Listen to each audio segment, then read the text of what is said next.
In Samoa, only 20% of girls in secondary schools are in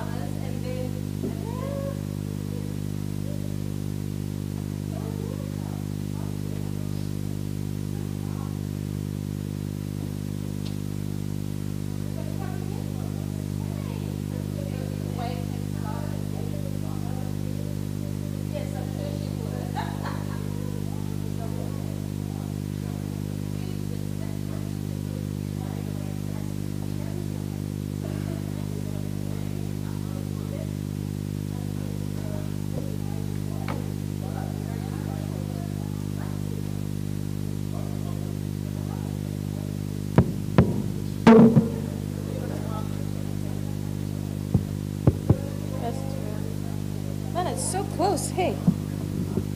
Can I just move it?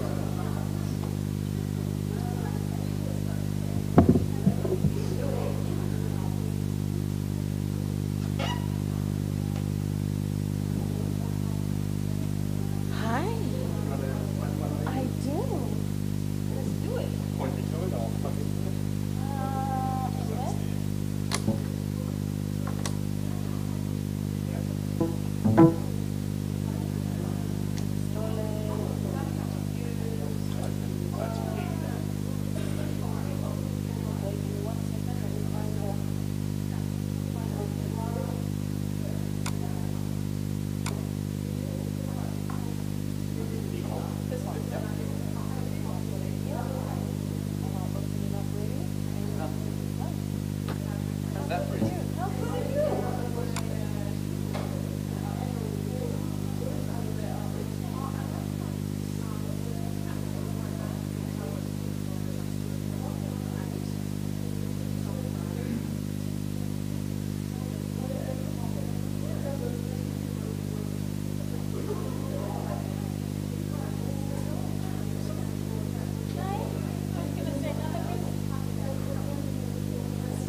counted everyone up.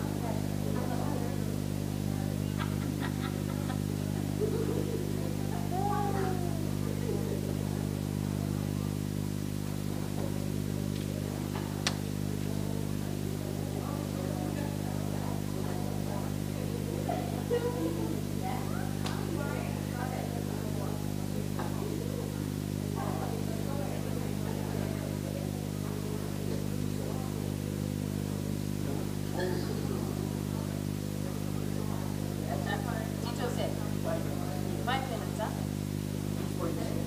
Oh.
Where's our organizer?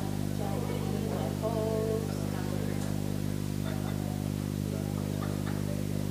Lucy.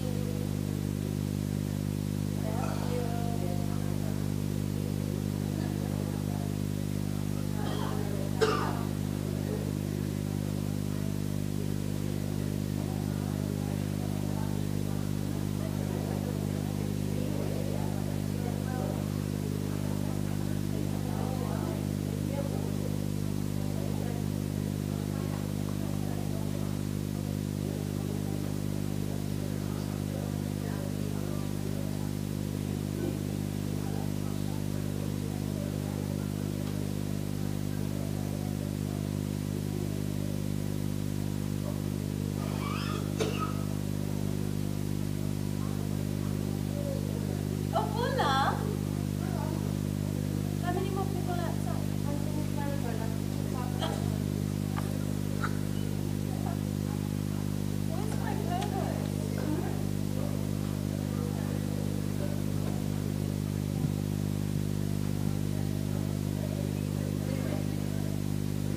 Okay, Bulla, everybody, I'm missing my host, but I think we'll give him a break because he's been hosting, he's been speaking, he's been hosting, he's been speaking. Are we ready to kick off the afternoon session? Yes? Okay, wonderful. I know our first theme, sport and public policy, we were passionate and we wanted to tell the world about everything. Unfortunately now, that's actually put added pressure onto this next group, who apparently the facilitator's only giving 60 seconds. So, sport and public policy people, shame on you. No, we are passionate. We are passionate in sport, and we like to share. And I think sport and public policy was an important one because it told us the importance about data gathering and the importance of data and how do we give back and put a return on investment. So it's something that we all needed to hear, and I hope you take some of those insights and go back and implement it, whether within your federations or your organizations, but just to drive the importance of data and sharing. On to our next theme. We are way behind schedule, but that's okay because we love what we do. And we're going to sit here and we're going to listen to everybody because we're going to take away lots of things this afternoon from all the messages. The next theme is Leave No One Behind, and I love this theme because there's a special story about not leaving anyone behind, because we did. But that's okay, we brought him back, and I'll let him tell you all about that. In the meantime, I'm going to introduce to you the two facilitators that will facilitate the session, Ms. Kathy Wong from Fiji and Mr. Ross Tito from Papua New Guinea. Welcome on stage.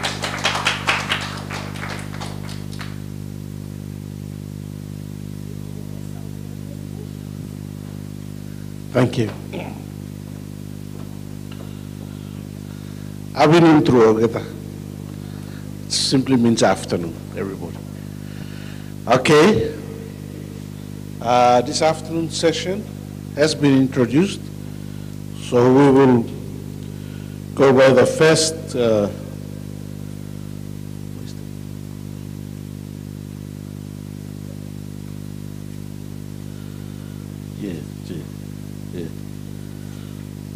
okay. Women in sports. Okay, the first speaker will be talking on women and sports in Solomon Islands. Please welcome Dr. Jeremy Dorobo Lomo.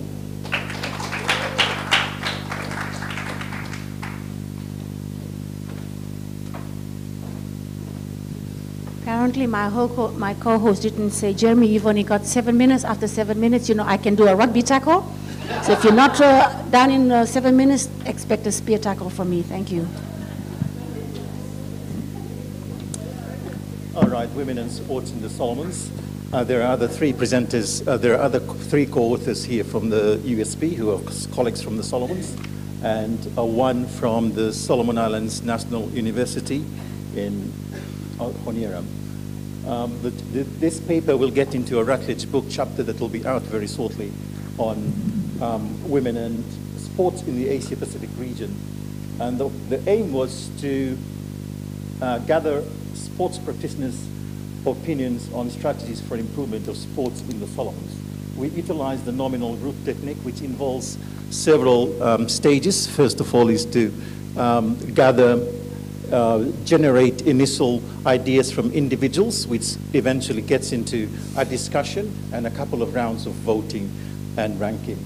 And there are 16 sports practitioners that were involved. One of them is the futsal national coach, which is a major thing in the Solomons.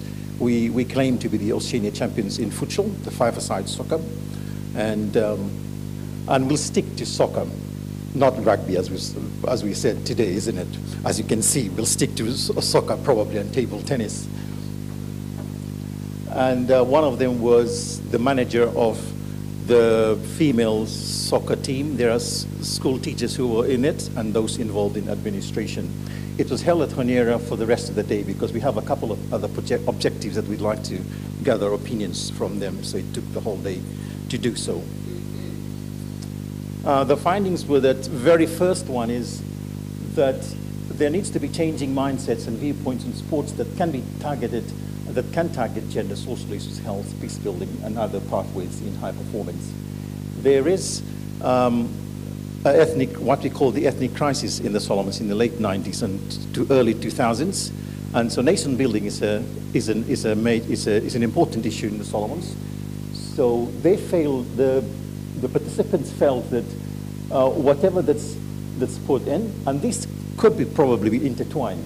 So whatever we have, whether it's strategic planning or whatever, it should have a multi-pronged whole systems approach to not just gender, but something that involves all the other elements, facets that could be important in society, including high performance and health that has been, and social issues that have been advocated also previously.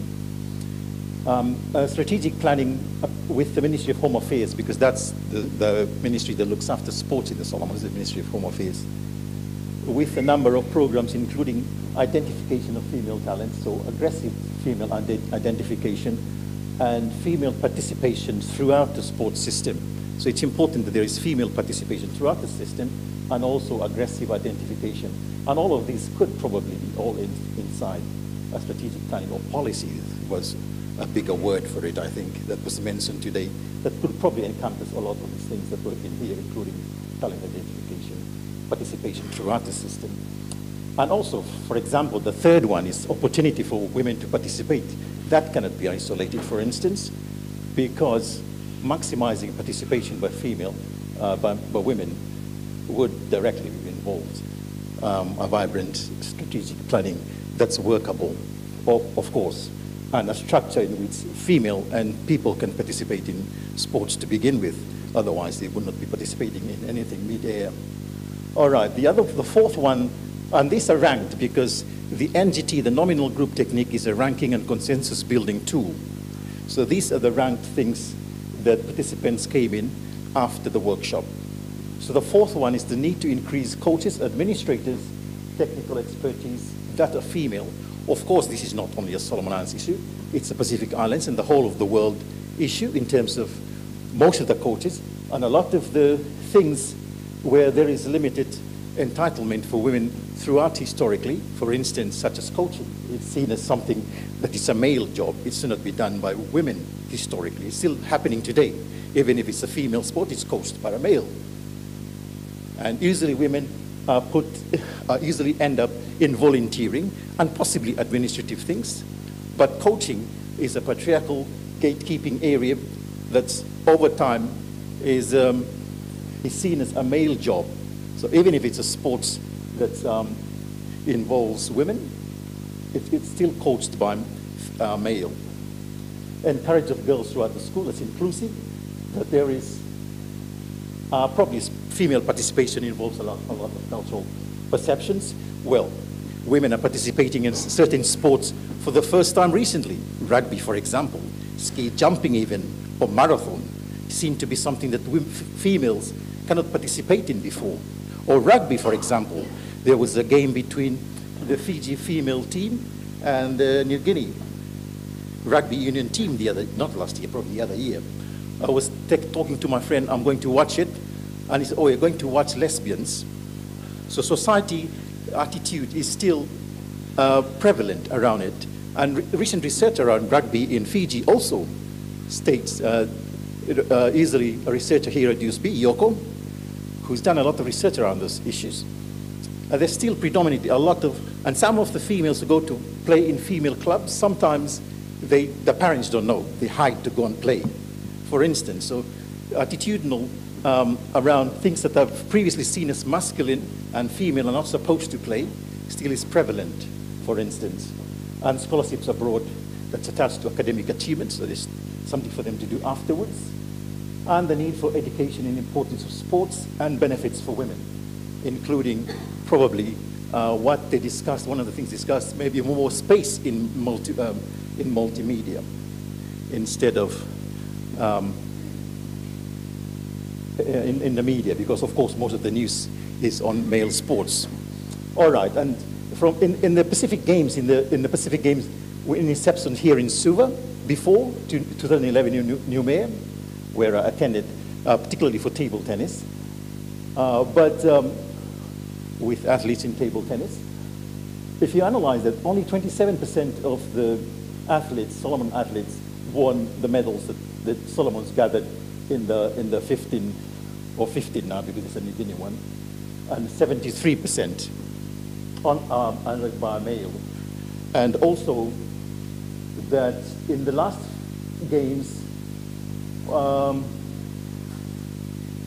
right, so females have only gathered medals in the last 5 games of the 15 games that have been played. But mind you, they made particular inroad. In the Numeo Games, for instance, 15 out of the 22 medals were won by females. There's major inroads in female sports recently, for instance. And in the recent Gold Coast, Jen Liwini lifted the Solomons into history by getting bronze, by being the first medal that the Solomons would have ever won in the Commonwealth Games. And also, who's this? the female distance runner is named in the Pacific Games, many Pacific Games for Vanuatu as the top athlete, besides Joshua Singh in table tennis. So they've certainly made an inroads in the last few decades in terms of the sporting platform in the Solomons and the president of the Solomon Islands. Our Olympic Committee said that this would pave way for shaping the future of Solomon sports, and I really think it will be. Thank you very much.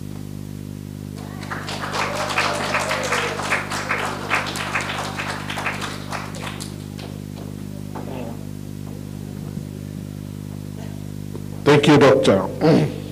Our next speaker is going to talk beyond the goalpost star program, leaving no one behind. Please make welcome Miss Gabriela Apelu, Samoa, and okay.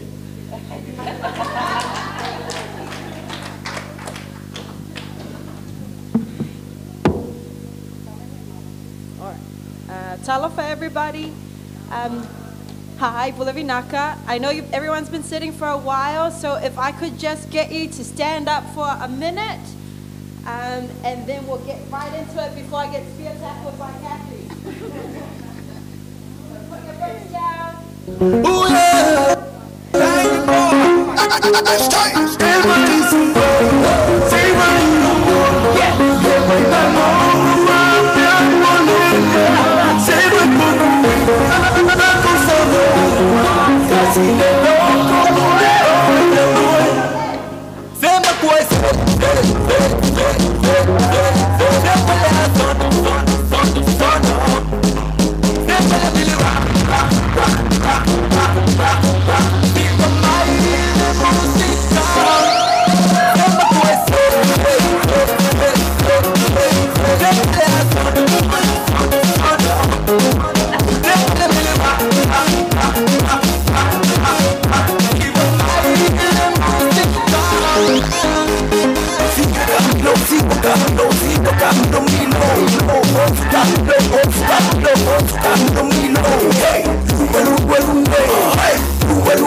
Thank you so much. Talofa lava.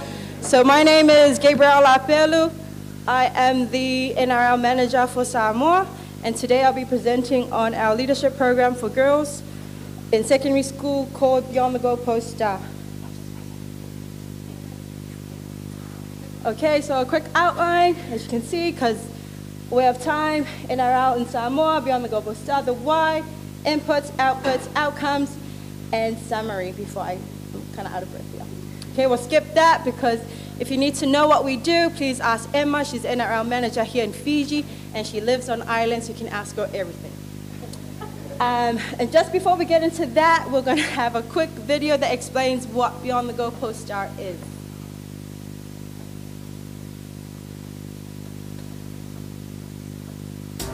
In Samoa, only 20% of girls in secondary schools are involved in sports. The question is, what about the other 80%? NRL, in partnership with the Ministry of Education, Sports and Culture, is excited to introduce the Beyond the Goalpost Star. I am a leader. I believe in myself. With belief, with confidence in myself.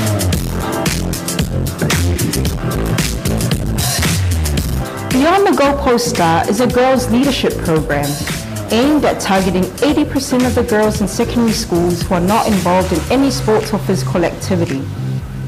It is about unleashing leadership skills and capabilities of girls to mobilize peers and communities to achieve better social and health outcomes.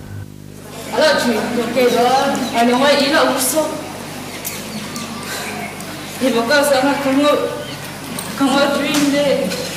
Your mama's close. Hello, sir. Magkaya. Hello, ka ni ko nga coach. Undan man ka. Sala lawan na yung pagkamun mo. Awo din umay. Akira gigi. Basa sama ka. Hello, dream. Kaya mga away makiro pa kasi ang umay ka pagyan ni away. Hello, kami.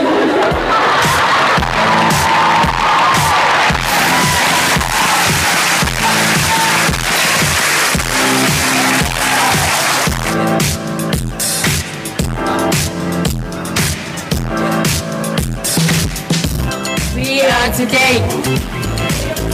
We are tomorrow. We are future. Beyond the Goalpost Star is about making sure that every girl in secondary school has a chance to participate and that no one is left behind.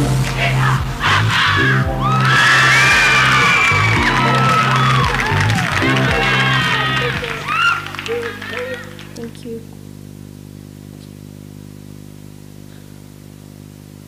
So Beyond the Goalpost Star is a leadership program made in Samoa, by Samoa, for Samoa. As you can tell by the video, I'm trying to give the highlight package.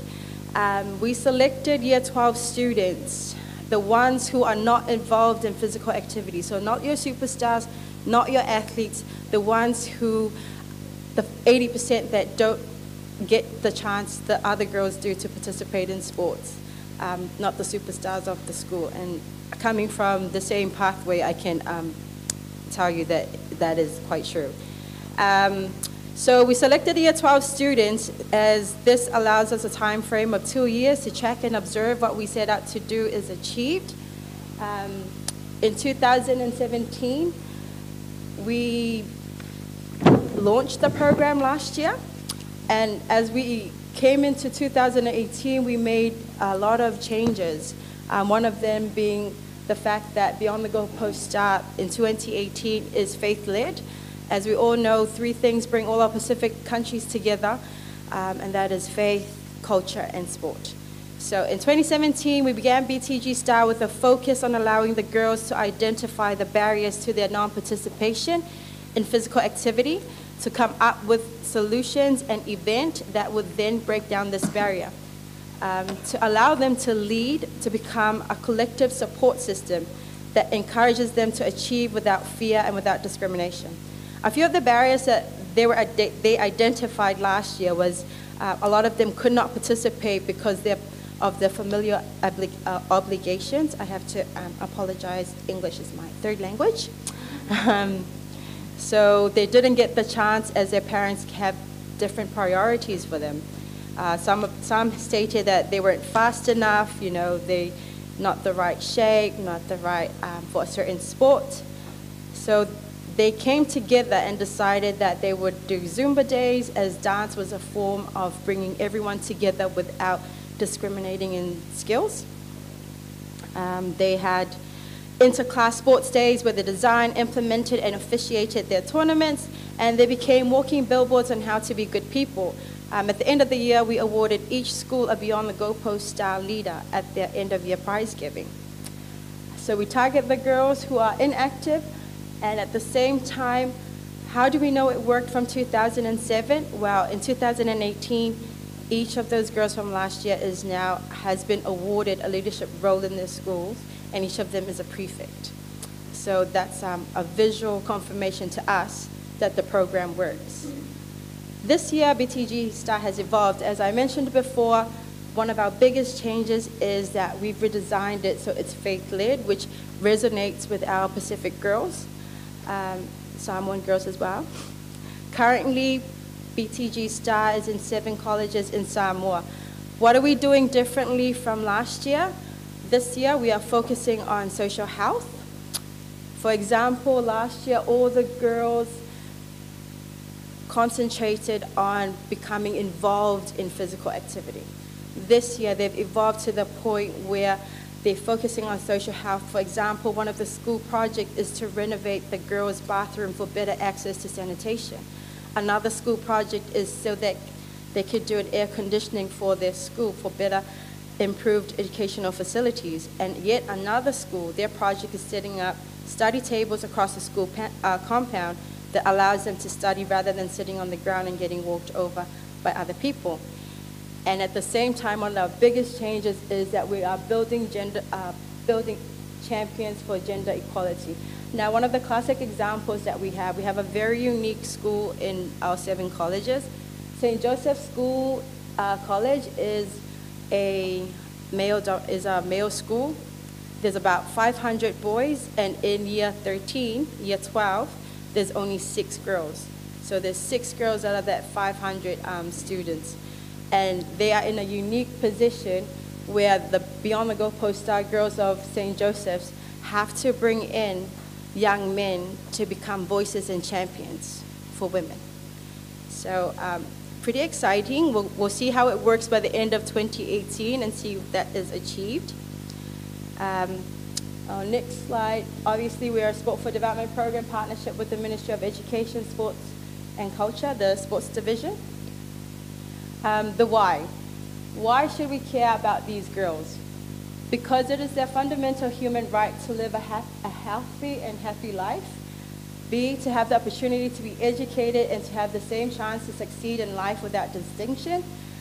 Young girls are getting left behind, and it's up to us to make sure that they are not. And also, the girls aren't given the opportunity for growth or a voice so that they could be heard, so that they could also get to be treated with dignity and worth. We've also identified that in this 80% that do not participate in physical activity, they lack a purpose, and a lot of them lack self-belief and self-confidence.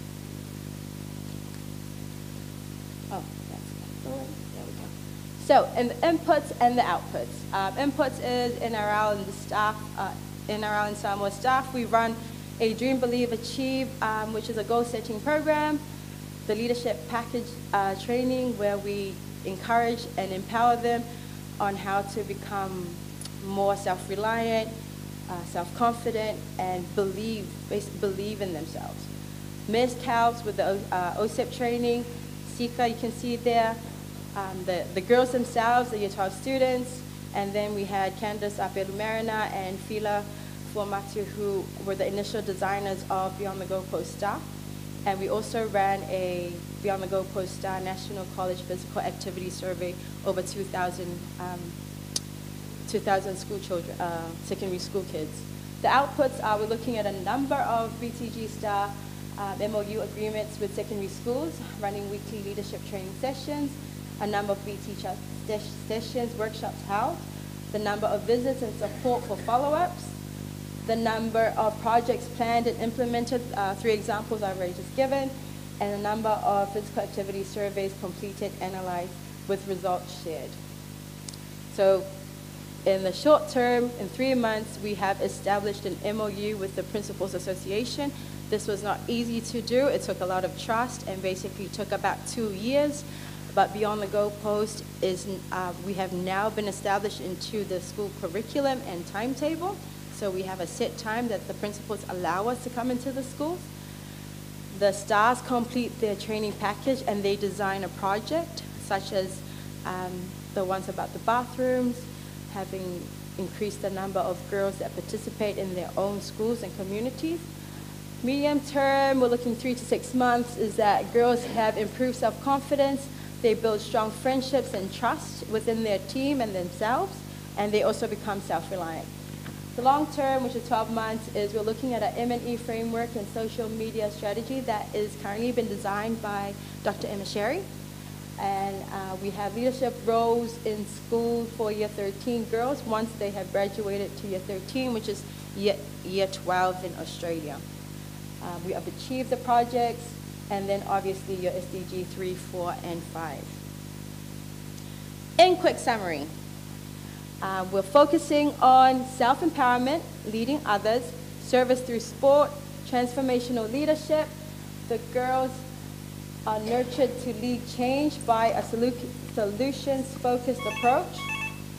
That's my hint. Empowerment to lead a positive health and social outcome in the school and community, and that they have strong strong relationship. I'm almost done. Okay, so I end you, as our program is faith-led, I end you with a quote. Let us not become weary in doing good, for at the proper time we will reap a harvest if we do not give up, and that no one gets left behind.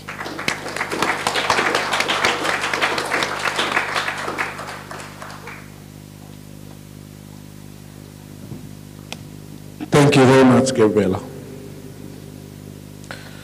Our next speaker, the third speaker, is going to talk about building community engagement in sport by developing sporting role models, a case study from Oceania Athletics Development Gaps in Program. Please make feel welcome Dr. Riot.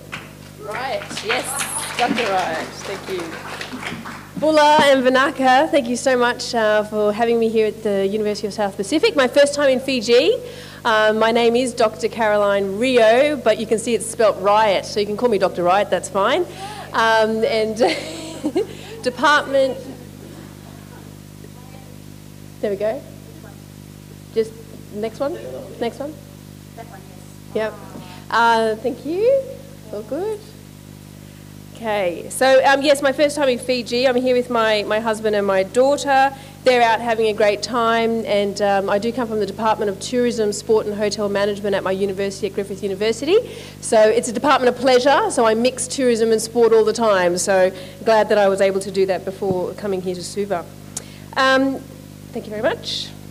Okay, so let's kick started, but I'd like to preface my presentation today that I've worked with some colleagues with at Griffith University, both Claire Minahan and also Duncan Free, on the GAPS program, which I'll explain to you in a moment. But I'd like to preface the presentation with a quote from one of the coaches of a medal winner at the recent Gold Coast 2018 Commonwealth Games. So some of you might be familiar with who I'm talking about. But we will give back to the community in any way we can to help those in need. And I think that that really sums up a lot of what I want to talk about today and emphasise. So this quote does a fantastic job of encapsulating the focus of our research and our presentation, and also part of that broader research program that was funded by the Commonwealth Games Federation, the Menzies Health Institute Queensland, and also the City of Gold Coast. So I have to give a shout out to those funding organisations. So the GAPS program itself, before I launch into this case study of what the GAPS program has actually delivered on the ground, but also for communities back home here in the Pacific region, the second one please, yeah. I'd just like to show you a quick video about some of these success stories that we've seen following the Games.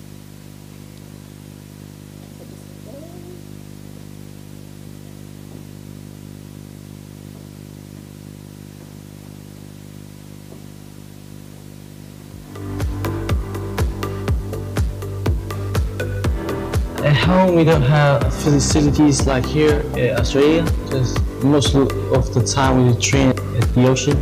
Wharf to wharf in the ocean, and he's trying to be a 50-metre specialist. For an Australian, it's very just mind-boggling. An athlete trying to compete at the Commonwealth Games, that they haven't even seen the right equipment.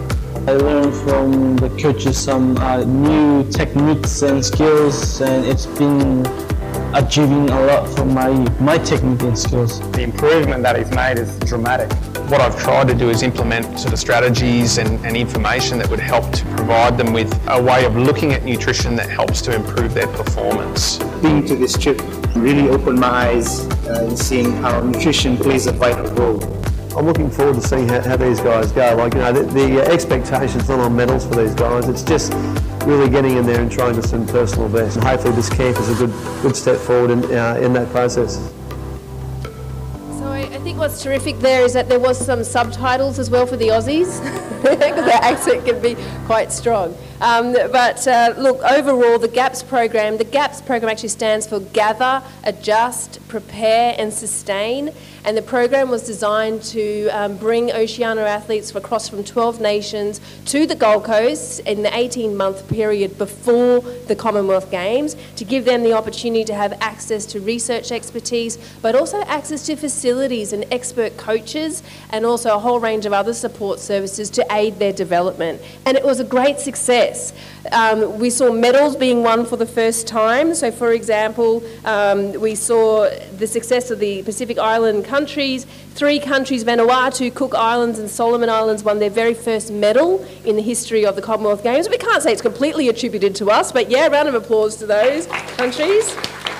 Vanuatu, of course, we had Freya, who did an amazing job winning bronze in the para-athletics. Lin Line, excuse me for my pronunciation, Mata Anu and Mila Patel won bronze in the women's beach volleyball tournament, which I got to see. It was terrific to see them play against Australia, and I thought they were going to beat Australia actually, and I was cheering for them. The Cook Islands also won bronze in the men's lawn bowl pairs, and Solomon Islands, of course, Jenny Winwi won bronze in the 58 kilogram women's weight division. Now, these are lovely success stories, but it's more than medals. It's more than the gold, the silver and the bronze. The main focus of this presentation is really about that access to facilities and expert knowledge, that access to performance capital and what it means when these athletes now and these coaches come back home. So, yes, the GAPS program produced success in terms of a number of medals won, but the development journey meant much more to those athletes, the coaches, and of course the communities that they come from. So the purpose of this presentation is to really showcase the interconnectivity through our preliminary data between the offshore athlete development program, so that's what we did at the Gold Coast, and the opportunities for homeland community engagement. So it's really about the value proposition of these type of high performance sport programs. Now, using what we based this, of course, being academics in some theoretical frameworks, we placed it within performance capital, or assets, if you like. So we examined the processes that impact affective lives. We looked at performance capital in the notion where we explored field, so location. We thought about capital, so the assets that athletes were gaining by going to the Gold Coast for these camps. And also the habits, or the habitus that was created amongst that, and that complex ecology,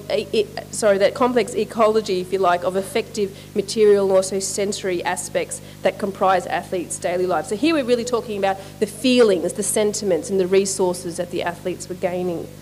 We used literature on role models and sporting role models for young people in particular, to inform our reflections. And those were mainly around social learning theories and also gender theory. And a lot of the work in this field stems from coaching domains, but also familial domains, and also the physical education space. And we also examined work on high performance sport legacies from major events to inform our reflections. Okay, so method, let's move quickly. To gather our data, we used focus group interviews, but we also used pictorial data and drawings. So that was important for us, particularly for the athletes that we were working with. They expressed themselves in different ways, so we catered for that. We enabled athletes to share their stories in many different ways, and also coaches. They represented 12 nations and the sports of boxing, swimming, beach volleyball, lawn bowls, and also athletics. So a nice range of sports being covered there. Now I'm delighted to share our findings with you. Hello. Our key messages and also implications. Sorry, my husband and daughter have just walked into the room. So it's lovely to have them here with me. Okay, so our findings. 5 key themes that we have around that sort of were generated from these conversations around the benefits of the GAPS program for the participants. The first one, which is not surprising, was self-improvement. Okay, so participating in the program really enabled those athletes to feel that they were self-improving. And we can see the quote on the slide here. The individual athletes had the opportunity for self-improvement under the guidance of some leading researchers in disciplines like exercise science, sport technology, nutrition, and sports psychology. But I can tell you that the difference between the athletes across the camps, the first, second, third camp, and also the one in the middle for the para-athletes, was really tremendous to see the growth and the self-improvement that was taking place. The sense of confidence that we could see in those athletes, the conversations that we could share with them over time was really enriching. Another theme that came through was the sense of responsibility. Now, this is in no particular order, okay? So the sense of privilege and appreciation that the coaches and athletes had, and the support staff, of having access to this type of camp really was meaningful to them. They spoke about the meaningful experiences that fostered a sense of responsibility among those athletes, male, female, para-athletes, all included, to act as role models within their communities, particularly for youth and women. And that sense of responsibility was very much tied to the support that they were receiving from their church, their communities, their families.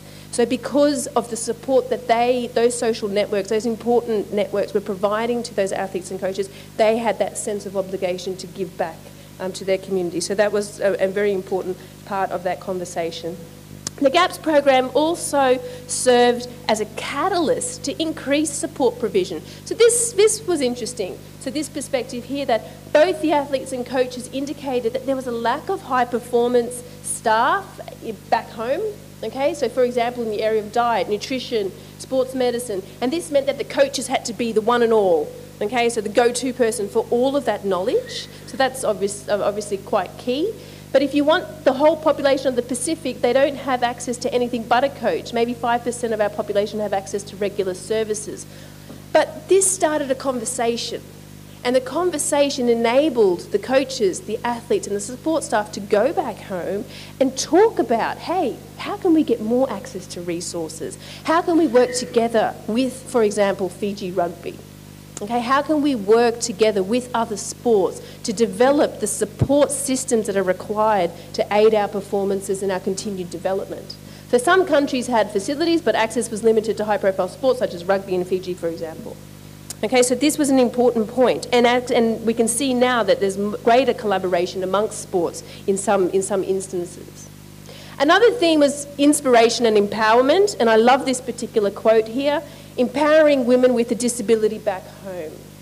Freya was not shy, okay, in coming forward to say, don't look at the disability, look at your ability.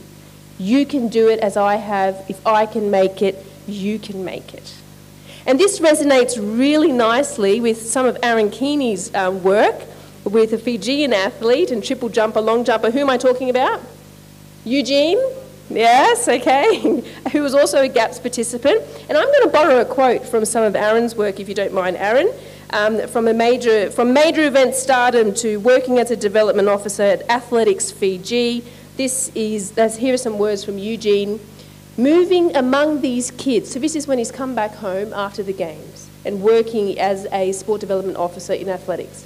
Moving among these kids, working with them, getting to interact with them on a daily basis. It gives me the opportunity and the platform to say, here is a pathway in athletics.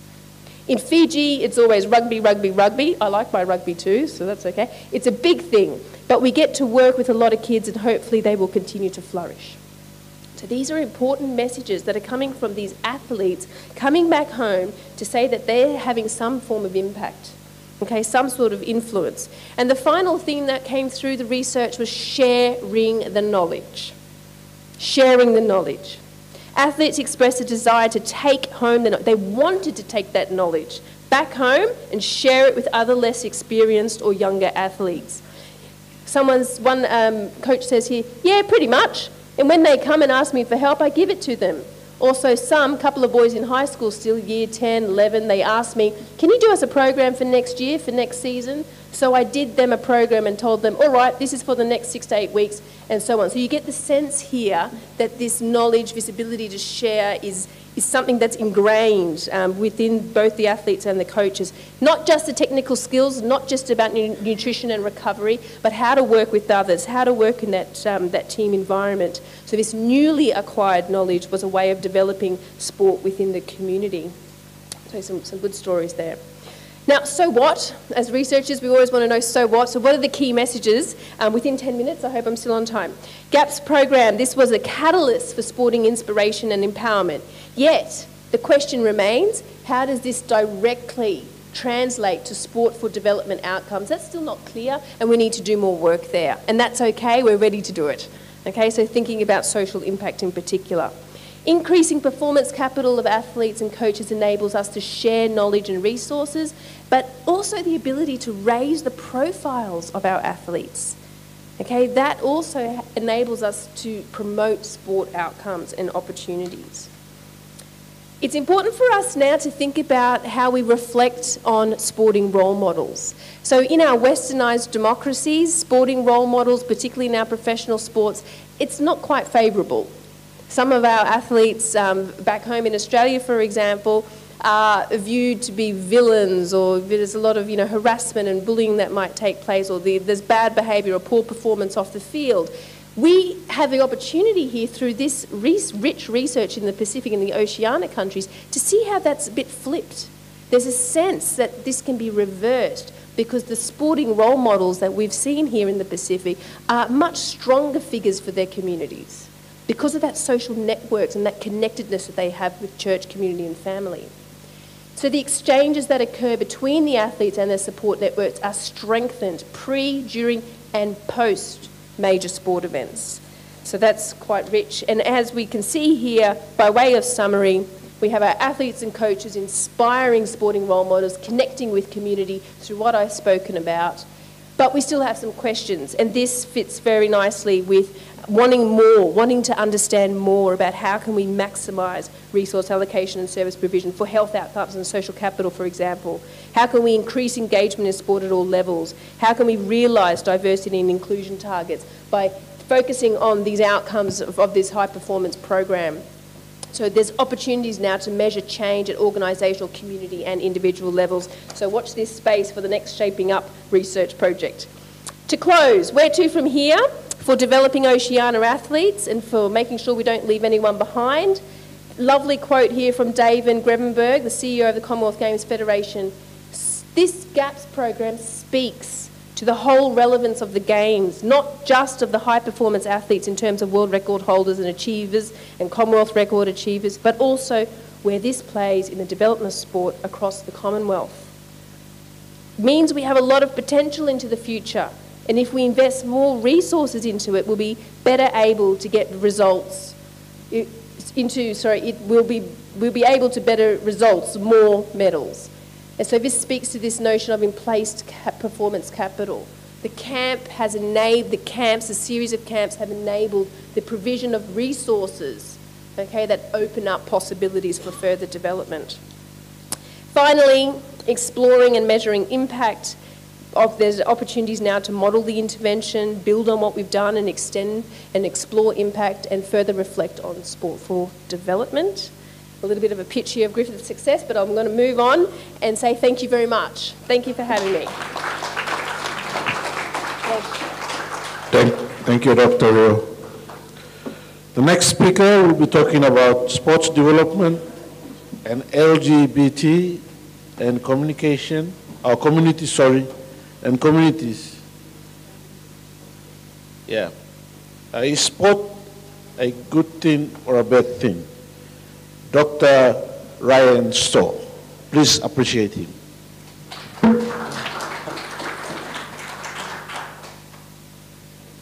Perfect. Right. Thank you very much. So some of you might not have discussed this topic very much, so it might be a new area. There's been lots of debates recently across the globe, I'm sure many of you will be aware of, around where people who might sit outside traditional understandings around sexuality and gender orientation, where they fit within sport. And today I'm just going to talk briefly about how we can potentially use sport and the advancement for LGBTI human rights. Just a little bit about terminology to start with. So LGBTI is a common, thank you, perfect, a bit taller. LGBTI is a common term used in normally Western societies.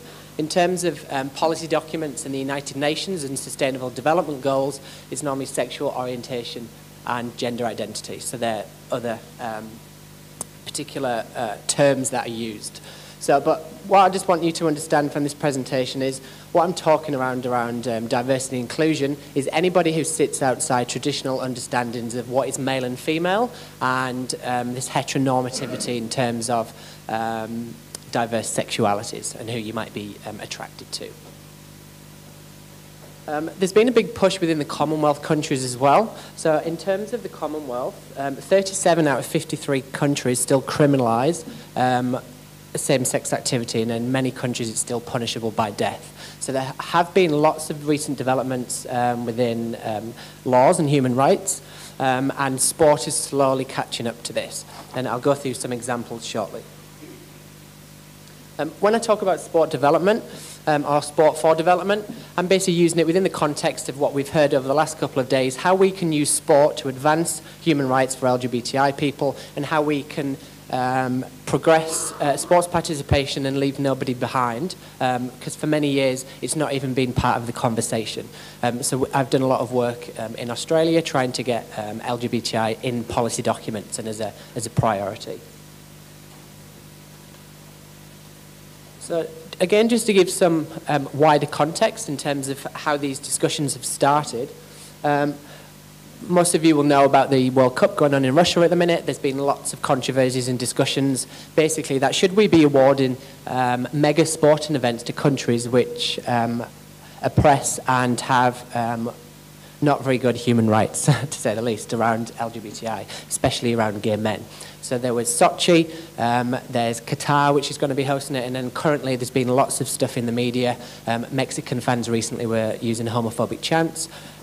So again, should sport be used as a platform to try and do this, or should sport stay out of politics, etc.? But there is a lot of evidence to suggest that sport can be used in a positive way, but it needs to be done correctly. So we'll see how the Russia example pans out, but the good thing around it is FIFA have kind of had these conversations. So FIFA now have amended their policy documents, so in terms of discrimination, sexual orientation is on there, and from a couple of years ago it was never there. So in terms of advancements and developments, these have started to happen. The bottom picture, Laurel Hubbard. So recently at the Commonwealth Games, there was lots of discussions around New Zealand weightlifter and whether she should be allowed to participate within the Games. So there were some comments from some of the chief executives in terms of, I think one of the Australian weightlifting federations said that she shouldn't be competing. So again, there's lots of new policy developments happening in terms of testosterone levels and things like that, but these conversations are very new. And again, if we're talking about the Olympic movement and sport for peace, we should try and make efforts to try and include people and let them compete rather than actually exclude them and stop them from competing. And one of the most prominent cases around this is Caster Semenya. So in terms of the actual evidence that we know, she's never actually said or confirmed if she's an intersex athlete. An intersex athlete is somebody whose sex characteristics fall outside traditional norms of what is a man or a woman. So again, it's an underdeveloped area. There's lots of policy things going on at the moment. In terms of the IAAF, again, they're trying to actively exclude her and other athletes from competing. So again, we need to try and change this conversation to what can we do to include athletes and what could we do to not exclude them based on unsatisfactory evidence. So conversations for myself started around this. So I was commissioned last year with a colleague from Victoria University to write a white paper for an international human rights organisation on the role of mega sporting events and whether they can actually advance LGBTI human rights. So we did a very large document summary basically around all the different breaches of international human rights policies around LGBT athletes. And that could be in some countries from correctional rape towards lesbians, it could be towards intersex athletes, or it could be where in certain parts of Russia and Chechnya it's reported that they're killing gay men. So there's lots of different breaches in terms of human rights, and it's looking at how sport can either minimise them or reduce them or positively impact if a mega event is actually hosted in that city. So one of the main discussions is should we actually be giving countries with questionable human rights histories the opportunity to host a mega sporting event. So also in terms of mega sporting events, there's also an increase in sex trafficking.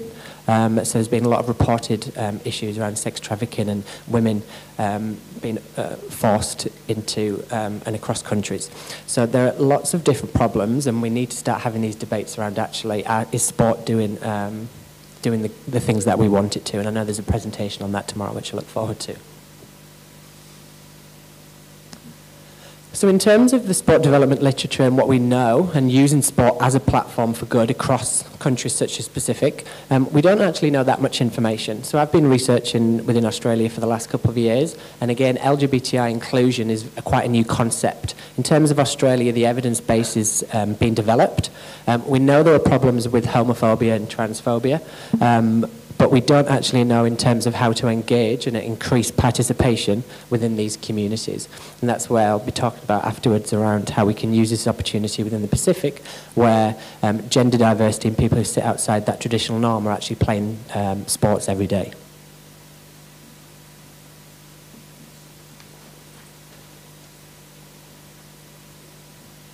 Sport can be used as a positive impact for people. So one of the most worrying and alarming statistics in Australia is that young transgender people, so transgender young people, their gender identity might be at odds with what they were assigned at birth.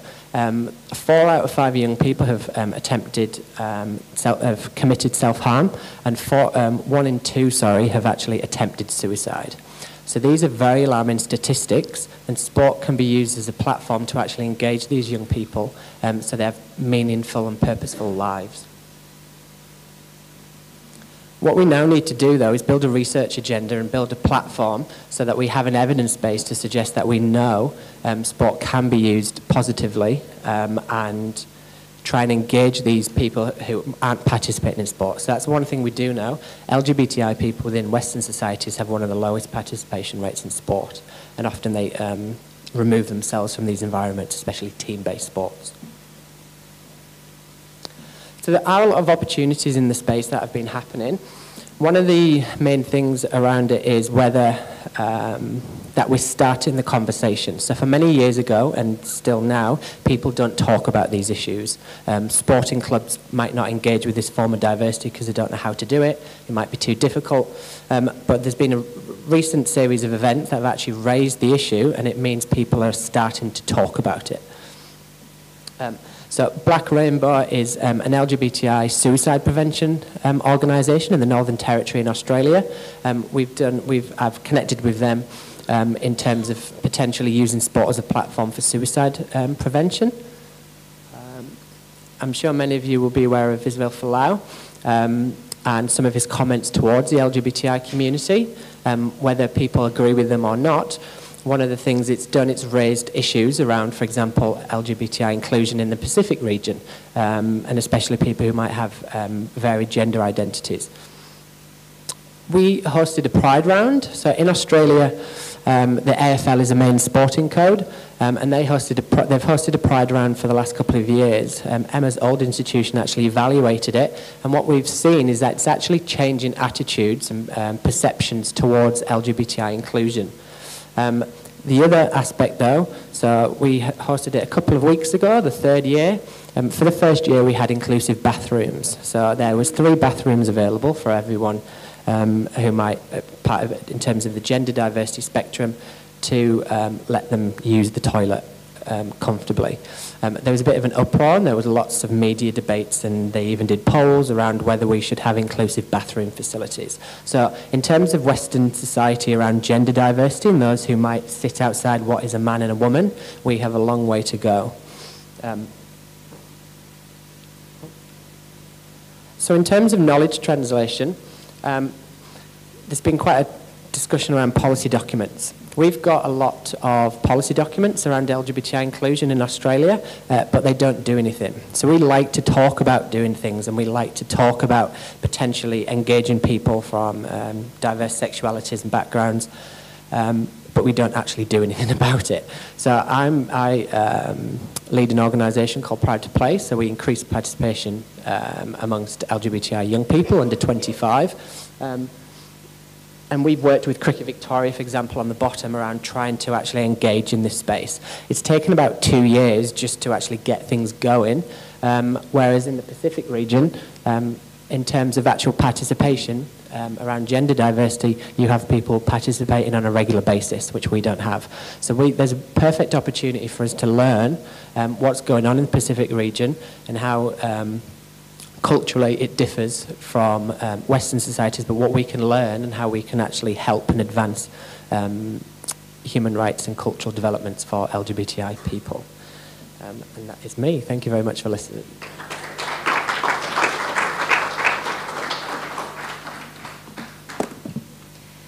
Thank you very much. And our next speaker is Mr. Stephen Holden. Where is Mr. Stephen Holden? Here you are. And Mr. Holden is going to speak on developing social inclusion, the long and winding road. That's so right. Make yours a nice, long and winding social No, I inclusion. won't do a long and winding road, I can assure you. I'm setting a timer on myself. I've got 8 minutes. When it goes, I've got 2 more minutes to go. All right. Have we got a clicker? Yes. Thank you. So, it's said that there's only 2 things certain in life, death and taxes. And with that happy thought, I'm going to make a parallel here with sports for development. Evaluation or research is basically the taxes you have to pay. So evaluation is the taxes you guys have to pay in order to get money to do the kind of sport development work you want to do, sports for development and the development of sports.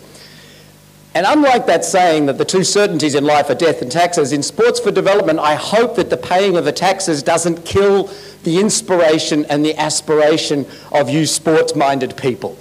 All right?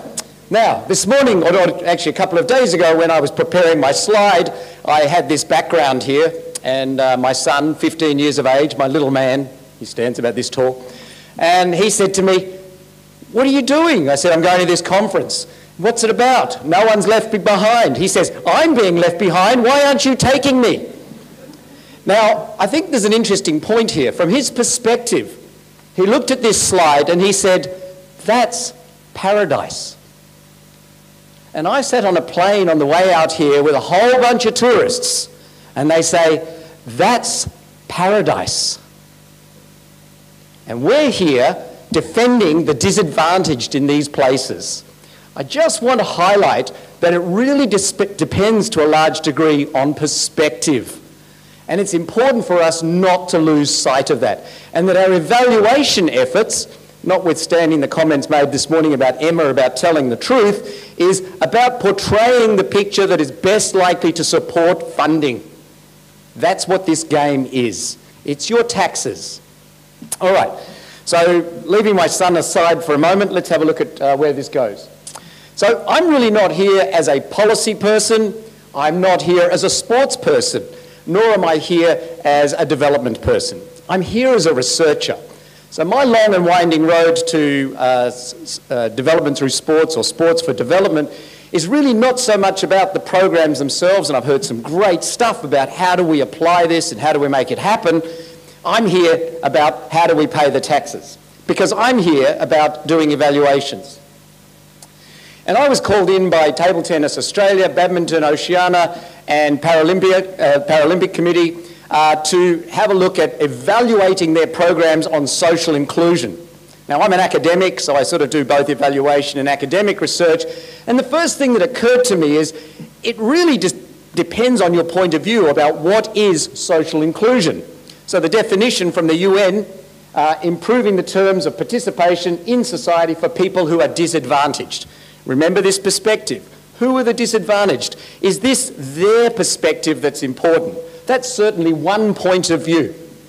So social inclusion is asking persons with disability, do you feel included? But there's another point of view. What about the people around them? Are they including these people? Are they accepting persons with disability? These are 2 very distinct objectives when we talk about social inclusion. And I've also heard more recently some other ideas, like it's about the infrastructure, it's about policy, it's about governance, it's about putting in infrastructure like ramps and accessibility and so on. And all of these are valid kinds of things to think about, but it's an awful lot to ask a sports program to do all of that.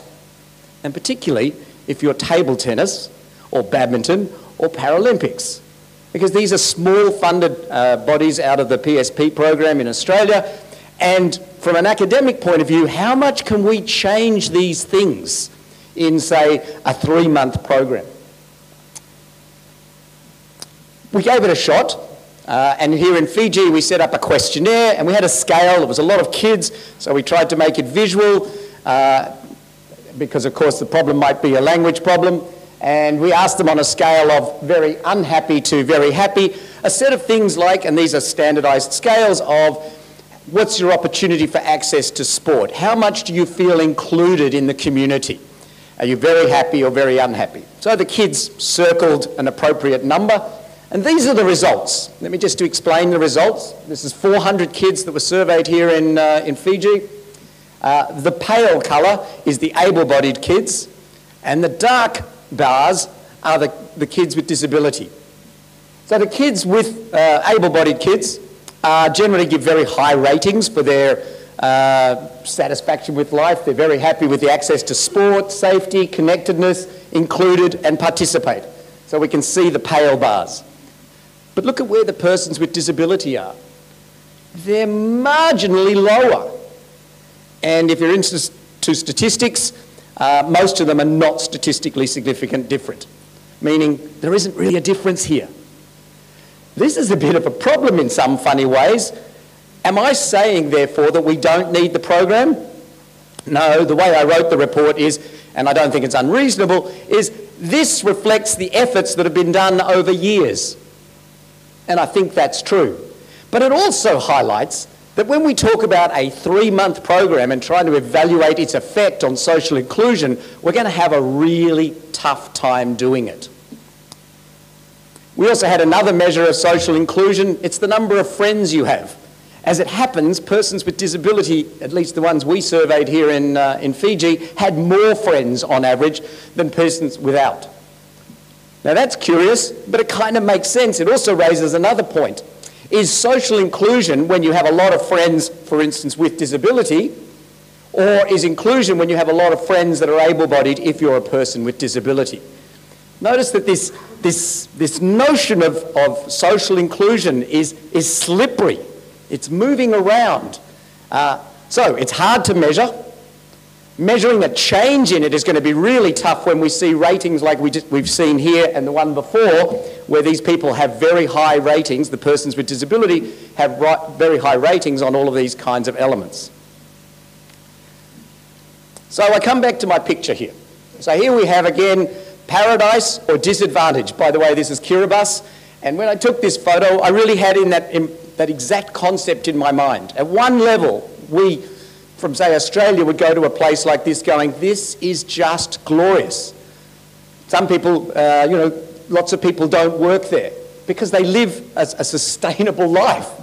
There's an irony here. You know, we're all about sustainability and we're going to places like Kiribati and telling them how to be sustainable. To a large degree, they're much better at it than we are. So what have we got to do here in terms of evaluation? We do have to do research. It's the tax you're going to have to pay. You're going to have to accept that. You're also going to have to talk their language. So get used to it. Talk to people like some of the ones you've seen that are consultants in evaluation or research. They're like an accountant. We use accountants to deal with our tax thing because there's a whole bunch of sort of special knowledge there that we don't really care about. If you do care about it, good luck to you. That's a good thing to be, okay? There's my 8 minutes. Excellent. I'll be done.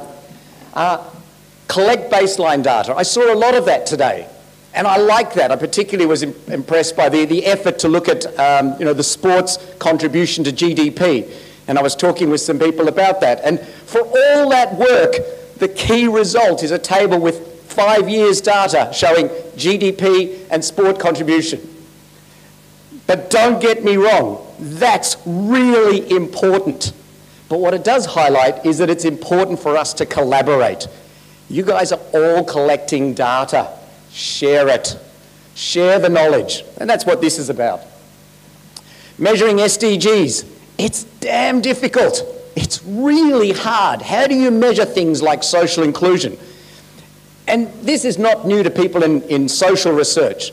Measuring things like, does exposure to electronic games and violent television programs lead to people becoming violent? Answer, we don't know. We're not sure, but the evidence is not strong. Why? Because these effects happen over time. They take a lot of time. So they're difficult to measure, and then measuring a change in these things is an even bigger deal. So I'm going to now stop my son playing Fortnite every night for 2 hours and see whether his violence reduces after 12 weeks. It's very tough to do this. On the other hand, we've got to pay the taxes, but don't end up losing the spirit of sport. What draws me to this crowd is that you guys have this inspiration, this aspiration, and I've seen it in the people that I interviewed. In addition to the qualitative or the quantitative research that I did in Fiji, I also did about 75 qualitative interviews with people in Tonga, Kiribati, Fiji, and Vanuatu. And these people told me the information that I needed to know. This stuff is working, and I won't buy when people tell me, stop telling the stories, they want statistics. Do you know what? People don't buy statistics. Yes, you have to have it in your report, but the thing they buy is stories. And I'll end with one story, which you already heard today. The Minister for Youth and Sports this morning talked about the Korean Table Tennis World Championship, when South Korea and North Korea faced off and they said, we're not going to play the game. So when people tell me that sports can't have some impact at a diplomatic level, I point to that story. Thank you.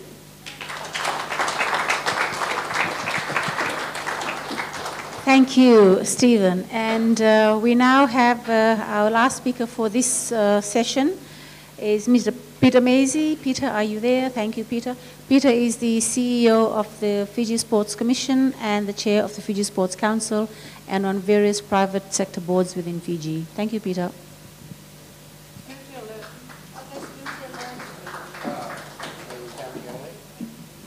That'd be more. No.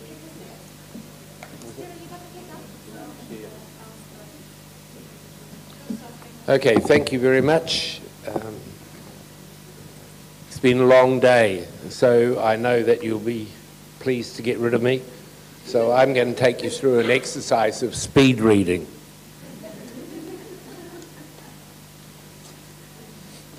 Right, measuring the impacts of sports outreach in Fiji, strengths and challenges. We've heard a lot about it, and yes, that's what it's all about. And especially when you're a government organisation like the Sports Commission, who has, over the past 2 weeks, has been spending time with the Minister of Economy saying, please give me more money. And he keeps saying, justify it. What is the impact? What have you achieved? And that's what all of our programs and everything we do is all about. But I've been asked to talk about a topic that not much has been said about here today, and that's about sports development. I know they talked on the heading of sports outreach, but to us, sports outreach is all rural and urban sports development and physical activity in Fiji. Briefly, the objectives of what I'm going to talk about today. The Sports Commission, Matt said he doesn't get much support from government in Samoa. I can assure you we get a lot of support here. And it's very easy when I'm talking to the Minister of Economy and he says to me, you're not asking for enough money for the people with disabilities and special needs. Why are you putting it all into overseas tours? We want sports development to go ahead. So he's great.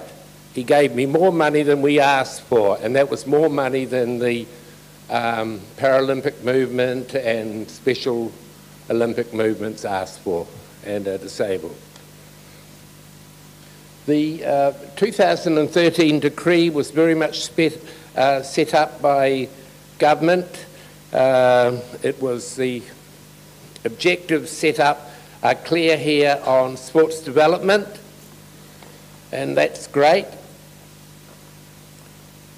But one thing I want to say, government has given us funding over the past 5 years, for sports development, 6.5 million. But one thing I'm a bit remiss to say is that the Commission also has the mandate to fund and provide all the money contributions to all our national sporting organisations for their various programs, be their own development programs, be their own overseas tours, their own high performance or development of their sport. And government has given us in that period an additional $33 million.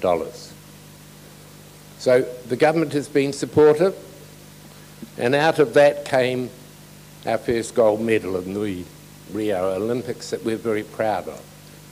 We also got our gold medal at the Paralympics in London from our Assistant Minister of Sports. So the decree was set up to provide for everybody in sports, including inclusiveness. The sports development programs we do, and this is where your speed reading can get into play, sports outreach, train the trainer, etc., and what they're all about. They're all important, and the SDGs, we do look at those as well, although I was glad to hear that you can't monitor those. They're very, very hard. Just what happens when we go out and do our programs. And here, what are we doing? On each program we do, we set the objectives, we set what are we going to measure, and then we look how and what are the tools to do that measurement, and when do we measure. Now, one thing that I think came out of today's discussion was, and that's the missing part of all this, is how we can clearly collect all this data and make it readily accessible to everybody. And I'm hoping that somebody's going to come up, one of the governments, I see we have Australia and New Zealand around, one of them's going to say, we will fund a data program just for this. Because I'm sick of putting it on Excel spreadsheets, losing them, and we all know what happens to those. The one column we don't have here, and I learnt today also, is how do we put a dollar value to everything we're doing? And it's hard. Okay, we heard about gyms. We don't have gyms in the rural areas. We heard about going to doctors. We don't have doctors that charge.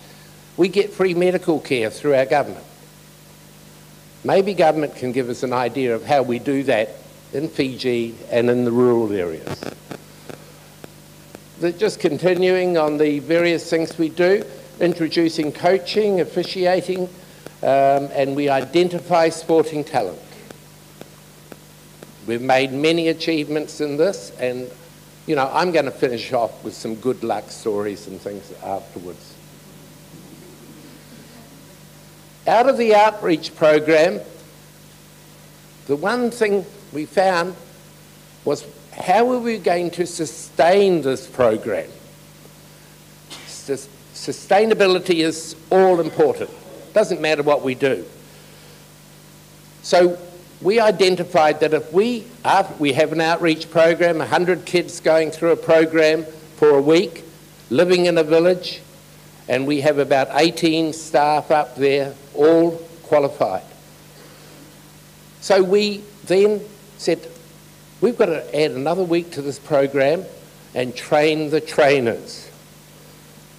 So we will identify 20 to 30 people out of the 100, and we will train them up as community coaches, referees, umpires, and administrators.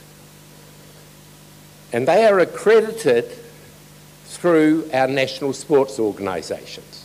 So they're now all community coaches. In this program, we encourage them to develop events, set up clubs, and we're finding the club structure and the associations in the area is all important, and it's ongoing. I think the good thing that I love out of the Train the Trainer program is that we're training one person or 30 people in this 20 people say. They're training another 20 people, each person. We've got a huge multiplier effect. So we're getting coaches, referees, trainers right around the country in sport and physical activity.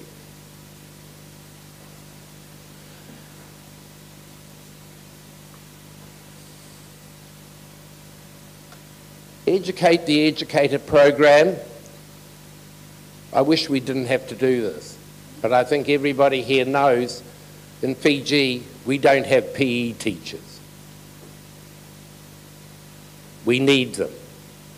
So to make sure that our teachers can train the kids, we now train the teachers.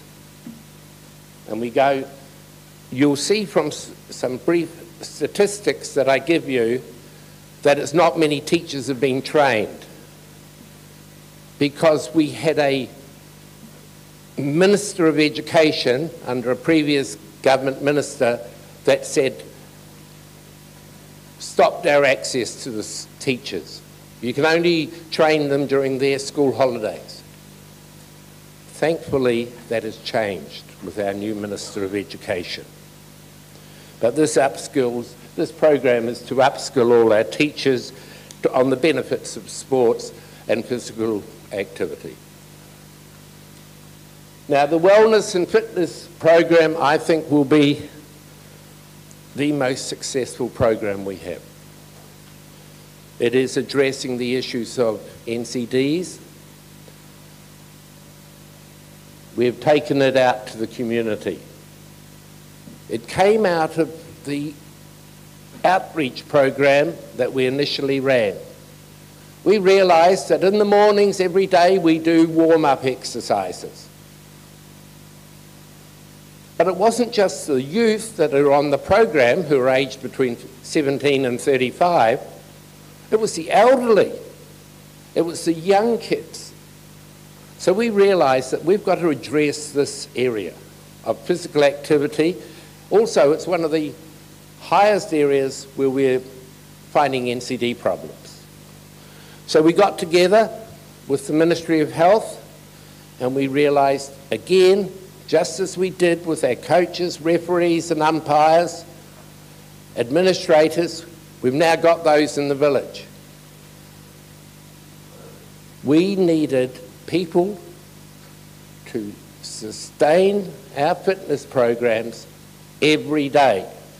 So we trained principally women in this incident to be fitness leaders.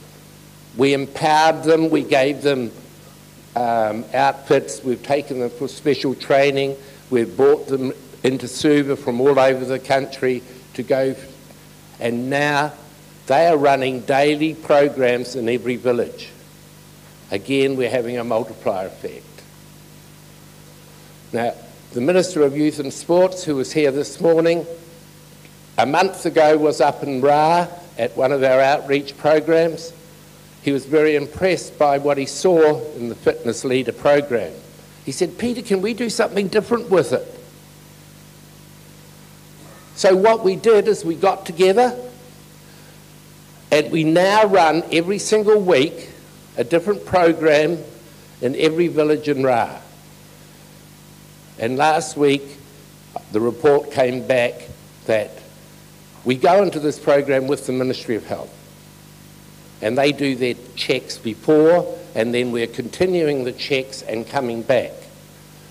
And what we found was 30% of the women in that village had a problem, a medical problem that none of them had ever identified before. So now what we're doing is that the fitness leader in that village is being taught very quickly how to quickly read the results of blood pressure and sugar diabetes on a daily basis, doing a record of it, a log of it, and passing it on. So when I talk about sports development, what it can give back, I think that program will be so successful that we'll carry it on. And now we're finding that it may not even have to be funded by government because we've got businesses in those areas want to sponsor it. So we're very happy on that program, and I'll rave about it forever. Kids and Community Sports program, again, this is a numbers game. We take this program, we go into schools, we introduce, oh, have I lost the whole thing? Is it there? Okay. We go into schools, we're introducing kids to new sports. Most of them play a bit of rugby or a bit of netball or something at home, or volleyball, but they don't see cricket, they don't see AFL, they don't see other sports that we can take to them. And by introducing new sports to them, it gets them into physical activity and away from those computers, and they get really involved in it, so it is good. It's a program I'd prefer not to be spending money on, which is very short, on the principle that this should be done by the school teachers. And the worst thing is, we go into the schools and the school teachers take a holiday. They should be out there. We've got to train the teachers again. Okay. Just a minute, I think I've gone too far on this one. Oh, it's missing. This is the figures on a pie graph, and it shows what the problem with kids and community sports is all about. It takes up the largest chunk. Looks great. I can say to government we've done 54% of, but it's not true. Because you go into a school, there's 1,000 kids. We gain more by training up those 15 to 20, train the trainers, coaches, refs, and let them go out and multiply it. Huh? All right. Oh, I'm told off. Okay, we'll hurry on. These are the figures, and as I told you, we monitor all of this. We have all our data going back to day one, and we can give you more, but I've just briefly given it. From 2015 to 18, Sports Outreach has done how many males and females, and it goes right down the bottom. These bottom in red you won't read. The inclusive sports program is very important to us. The adding's not. It's actually 2,500. It's just we've got about 20,000 disabled in schools. We're doing inclusive sports programs every day.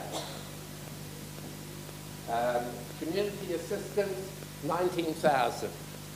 As I said to you, we teach these people to take ownership of their own sports development in their communities. Part of that taking ownership is running tournaments. When they run the tournaments, we will give them funding for to bring in any specialists they need. Now, that's not an offer to any of you who've got villages here, but we do help them.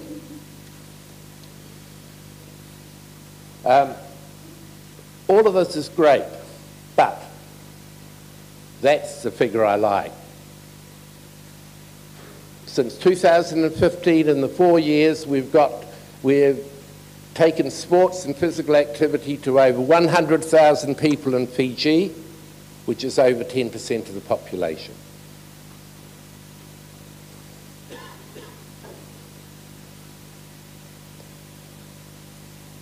Wellness and fitness, we've increased by 47%. And women in sports and physical activity has increased now by 5, and I hear the latest figure is about 11, Moira? 48% it's increased, yeah. She made a mistake when she did this for me, but she's apologised. Okay, I was asked to talk about the strengths of all this. Everything I've been saying to you the whole time is what we believe and why we're proud of our programs. And that's the strengths. So briefly, we measure, we're making them, we see our impacts, we measure, and we show the sustainability. The big one, though, is the community network. If you want to expand sports development, you must do it with the community. We have partnerships with Ministry of Health, Ministry of Education, Ministry of Youth and Sports, and the police. All works very well. All of this comes up great. Challenges. Effective monitoring. Yeah, where do we put all this data? We can't put it anywhere at the moment. Reporting, we have a hard time getting reports from our national sporting organisations. The only time I'll get a report from them is when I tell them I'm not giving them any more money, and then suddenly it comes in. Funding, yeah, we always want more money. This year, government, luckily, I convinced them that we found that we have a youth migration, and that youth in Suva has now increased up to nearly 200,000 people in the Suva-Nassuri corridor. What were we doing about it? We went to government and said, right, we're going to set up an urban sports development program. So we now have an urban division that's doing an incredible job. And we take the TOT out there. And so we've got a lot of new people coming up.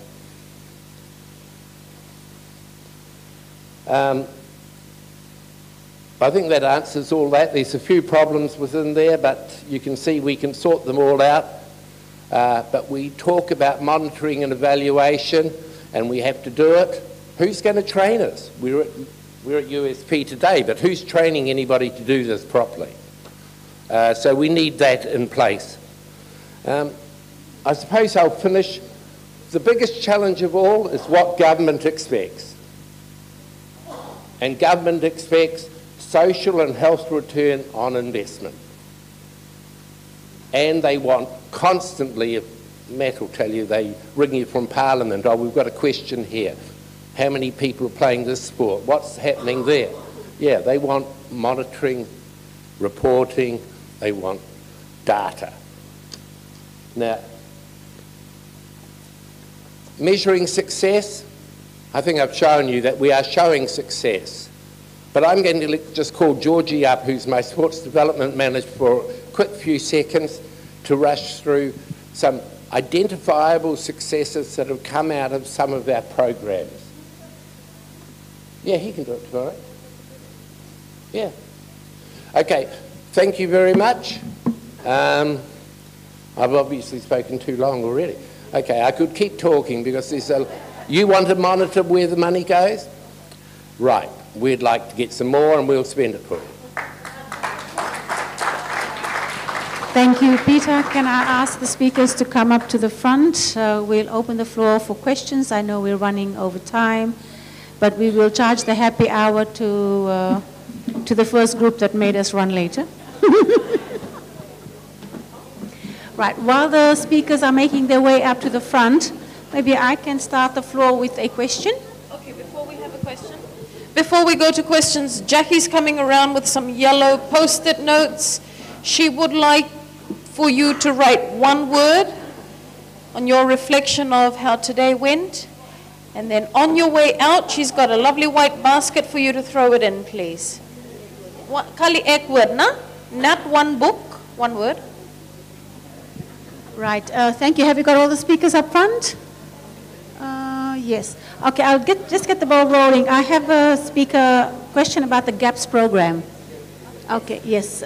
Just from your side, yes, wonderful program. Would you like to share with us some of the challenges that you have with regarding the GAPS program? You're taking an athlete from Tuvalu in the Pacific Ocean, putting them in a foreign environment at the games and all that. Yes, I know the great positive side, but if you would like to share with us some of your challenges, thank you.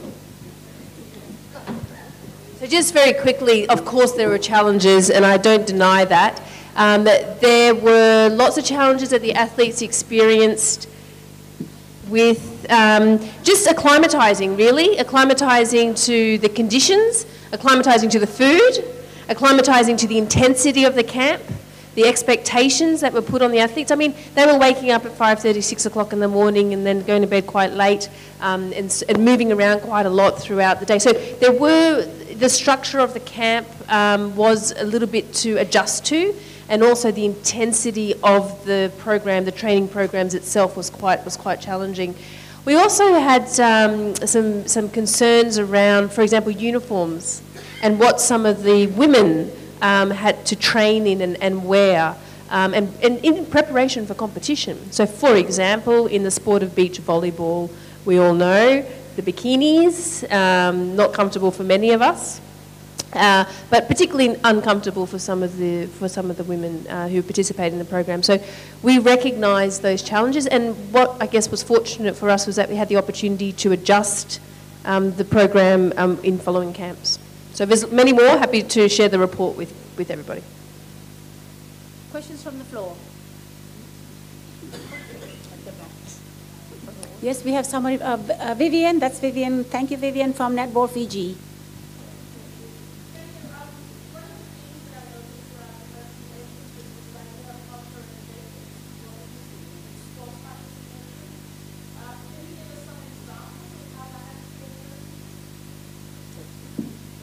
The culture and faith and examples of how that impacts into sport. Culture and faith and how that increases sports participation. Thank you. I'll take that. So from Beyond the Goalpost, what we found is it's a lot of girls don't resonate with sports, but if you put it in a context that is familiar to them, such as church or religion, because there's a lot of transference over, then it resonates with them and they understand it better, and thus increases their want to be part of a physical activity. I hope that answers the question. I might quickly add, the culture and faith perspective for the Oceania athletes came across through sharing their talents, their God-given gifts, and focusing on those, so that was important. They felt that they had a responsibility in some ways to accelerate or maximise their strengths for the benefit of their communities as well. But also there was, just sort of reflecting back, the notion that, their faith gave them the strength and confidence to step into something so foreign in terms of the program, and also to give them that confidence and strength to continue.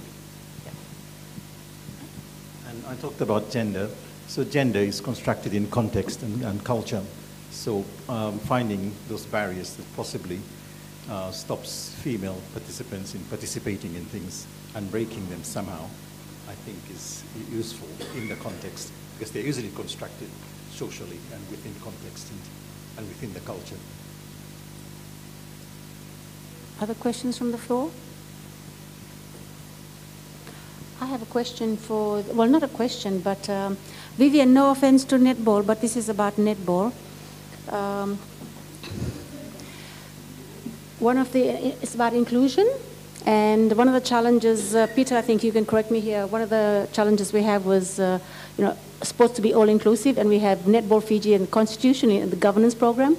Netball Fiji's Constitution, maybe it changed now, Vivian, did not allow for male participation, and because World Netball Constitution is recognized as a female sport. So maybe your organization would like to take that on as a challenge to tell Netball World to change their constitution. Thank you. I rest my case.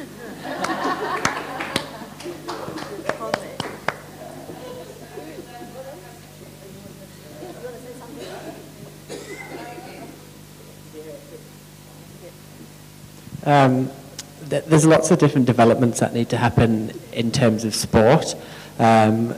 Gender is a big one in terms of when's a woman not a woman. So, for example, with Caster Semenya, she's grown up as a woman, she identifies as a woman, but then there's sports administrators and people in high places saying she's not womanly enough, so she has to medically alter her body and reduce her testosterone, which she does not want to do. So I think across the board, whether it's male, female, transgender, third genders, such as Fufafina, I think there's a lot of developments that need to be done, and speaking to communities to actually understand what the issues are. Yes, question?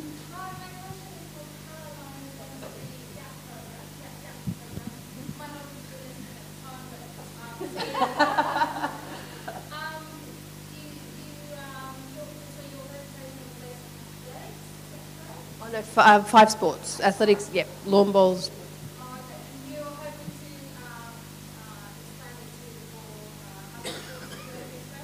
Sure, absolutely. We're open to expanding. So we were also constrained by resources, actually, and we looked at the sports that were where the countries had most prominent athletes. So that's how we selected those sports. It was in consultation with the nations and also the Commonwealth Games Federation. So they had to be Commonwealth Games sports as well within that context. Oh, thank you. There be no further questions. I leave you with the favorite quote from Stephen. Perspective, oh, there's, okay. I will allow you. Thank you.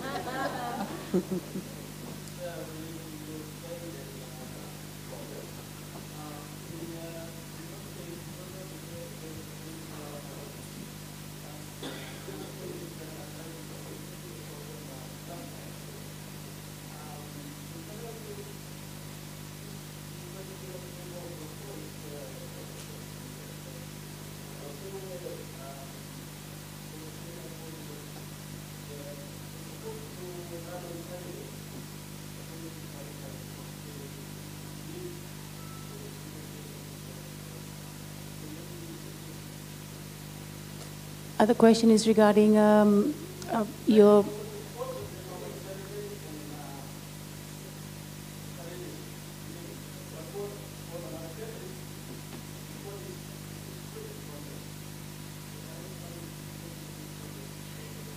religion in sports.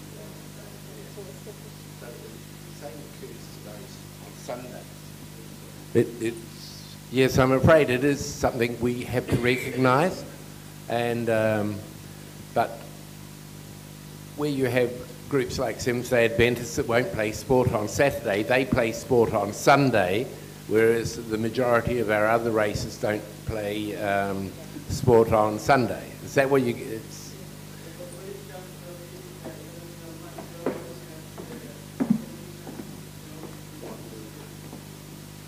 Yes. With our international teams going overseas, there have been incidents where athletes have refused to run on a Saturday, I think even up to international competitions. It's just something we have to accept. We always respect somebody's religious beliefs from within this, and it's no different, I think. Just from a governance point of view, any sporting events is governed by the organizing committee, and they have rules that run that. And if the competition runs on a Sunday, this is where your pre-planning comes in hand very, very much. And at the end of the day, it's the rule of the competition that applies. That supersedes your individual belief. That's yours.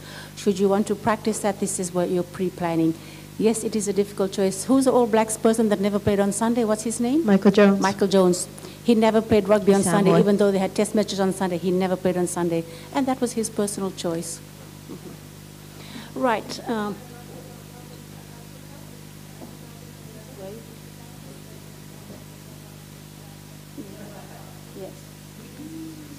So the church was cancelled on Sunday to watch the Rugby World Cup in South Africa. In Fiji, you do that, you'll be shot.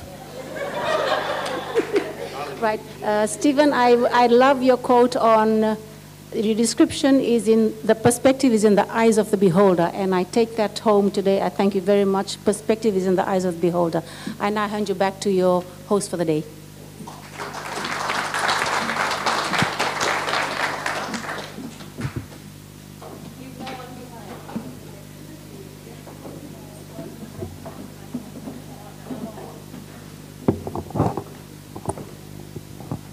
Okay, leave the room.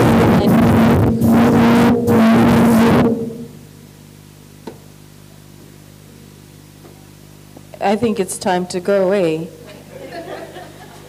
Kathy, Ross, thank you for that facilitation. Talk speakers, thank you very much. Maybe I need to stand on this side. Thank you so much. I was just telling Matt that it's actually quite inspiring to have speakers throughout the day that kept your attention as opposed to nodding off at some point. And I think because the message was quite relevant to each and every one of us in some way, shape, or form. And I hope that you've found a little bit of something that you can take out of each of the presenters, each of the presentations, and take back and maybe work on it a little bit more. Jackie, would you like to say anything before we close?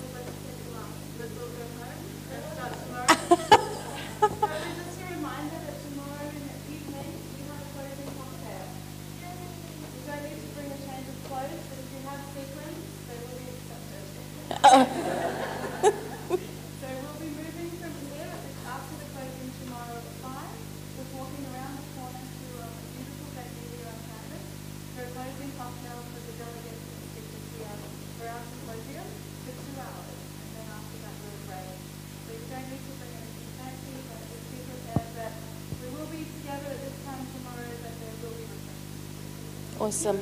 I also have 2 lost and found little thingies, a black USB, if somebody's forgotten that up here, and I hope like hell somebody's lost their keys outside. If not, somebody's walking around the entire campus looking for their keys.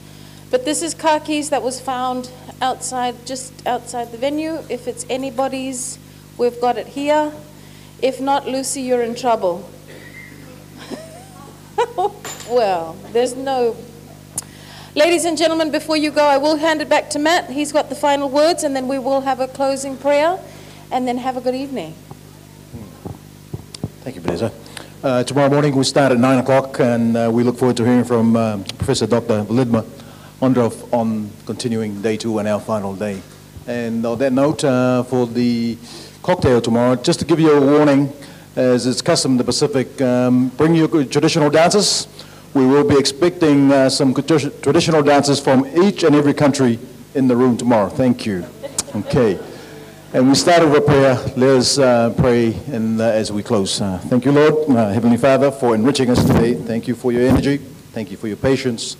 Thank you for your tolerance. And we ask you to protect each and every one of us as we're about to make our way home to our families and our abodes. Guide us here tomorrow so that we may serve in your name. In this we pray, Jesus Christ. Amen. Pinakabagalit.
All right.